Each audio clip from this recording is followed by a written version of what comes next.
பாரதி கண்ணம்மா முதல்ல 2014 நாடாளுமன்ற தொகுதியில் வேட்பாளராக நின்னேன். சமீபத்தில் 2 நாளில் டைம்ஸ் ஆஃப் இந்தியாவில் குஷ்பு அவர்கள் ஒரு தாந்தோண்டித்தனமான பேட்டி திருநங்கையில் இழிவுபடுத்துகிற விதமாக கொடுத்தாங்க. அதில் என்னடானா எம்பி பதவிக்கும் எம்எல்ஏ பதவிக்கும் வந்த உடனே ஆசைப்பட்றாங்க திருநங்கைகள், எந்த ஒரு அனுபவம் இல்லாமல். 40 அடி உயரத்துலேருந்து விழுந்தால் செத்து போயிடுவோங்கிறதுக்கு அனுபவம் தேவையா? கேள்வி ஞானம் போதுமே. We are also having politics knowledge. So அவங்க என்ன நினச்சிட்டாங்க, இவங்க பிச்சை எடுக்கிறதுக்கும் பாலியல் தொழில் செய்கிறதுக்கும் தான் லாய்க்குன்னு நினச்சிட்டு இருக்காங்களா? இந்திய குடியுரிமை சட்டம் என்ன சொல்லுது?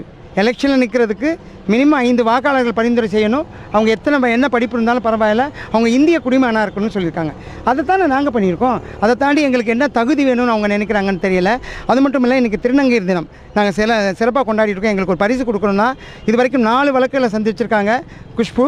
அதனால் அவங்களை கூண்டாஸ் ஆக்டில் ஒரு பிரிவில் கீழே ஒரு வழக்கு பதிவு பண்ணி அவங்களுக்கு கூண்டாஸ் ஆக்ட் போடணும்னு நான் கேட்டுக்கிறேன். அவங்களை எதிர்த்து 499, 501, 504, 502 இந்த மாதிரி 4 பிரிவின் கீழே சட்டத்தின் கீழே கேஸ் ஃபைல் பண்ணியிருக்கோம். அது இன்னும் 25ஆம் தேதி எடுத்துகிட்டு விசாரணைக்கு 25 நாளுக்கு பரிந்துரை பண்ணியிருக்காங்க ஜட்ஜு. நன்றி, வணக்கம். திருநங்கை பாரதி கண்ணம்மா, மதுரையிலேருந்து.